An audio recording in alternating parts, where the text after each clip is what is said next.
BNT presence खबरें जिनसे है आपको सरोकार। दक्षिणी गाजा में इजरायली हवाई हमले में 49 लोगों की मौत। फिलिस्तीनी आंतरिक मंत्रालय ने मंगलवार को दावा किया कि दक्षिण गाजा में इजरायली हवाई हमलों में कम से कम 49 लोग मारे गए। बीबीसी ने मंत्रालय के हवाले से बताया कि जहां खान यूनिस में सोमवार रात हवाई हमले में 21 लोग मारे गए, वहीं शेष 28 लोग मिस्र की सीमा के पास राफा क्षेत्र में मारे गए हैं। यहां पर एक घर पर हमला हुआ था। फिलिस्तीनी विदेश मंत्रालय ने कहा कि राफा में फैमिली हाउस में मारे गए 28 लोगों में महिलाएं और बच्चे भी शामिल थे।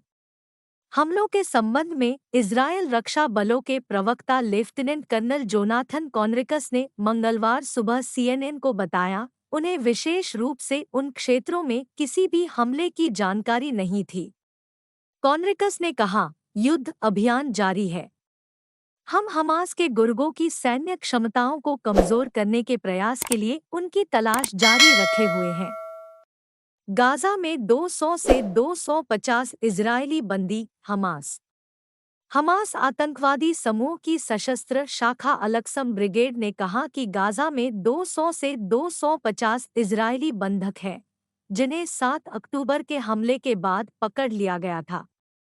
समाचार एजेंसी शिन्हुआ की रिपोर्ट के अनुसार सोमवार को एक टेलीविजन संबोधन में अलक्सम ब्रिगेड के प्रवक्ता अबू ओबैदा ने कहा कि हमास ने 200 कैदियों को पकड़ रखा है, जबकि बाकी को गाजा पट्टी में अन्य प्रतिरोध गुटों ने पकड़ लिया है। प्रवक्ता ने कहा कि वे इजरायली बमबारी के कारण घिरे इलाके में बंधकों की सटीक संख्या नहीं बता सकते हैं। ओबैदा ने कहा कि गाजा पर चल रहे इजरायली हमलों में कम से कम 22 इजरायली मारे गए हैं। इनमें तेल अवीव स्थित कलाकार गाई ओलिव्स भी शामिल है। उन्होंने कहा कि गाजा में विदेशी कैदी नहीं हैं और जमीन पर अवसर आने पर उन्हें रिहा कर दिया जाएगा। अमेरिका में पगड़ी पहनने पर सिख किशोर को मारा मुक्का।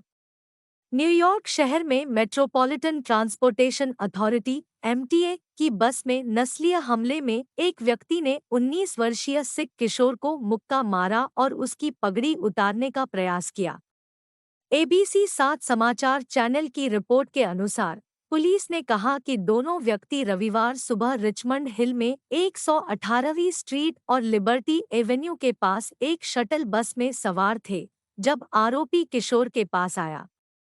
उसने किशोर की पगड़ी की ओर इशारा करते हुए कहा, इस देश में इसे नहीं पहनते हैं।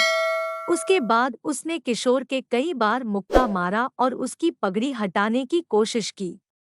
इसके बाद वह बस से उतर गया और अभी भी फरार है।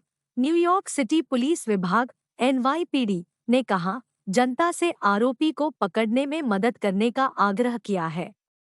एक तस्वीर जारी करते हुए NYPD ने संदिग्ध को पुरुष 25 से 35 वर्ष की उम्र, गहरा रंग, पतला शरीर, लगभग 5'9" लंबा, भूरी आंखों और काले बालों वाला बताया।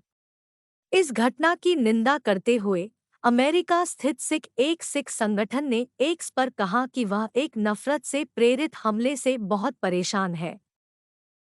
BNT की खास पेशकश।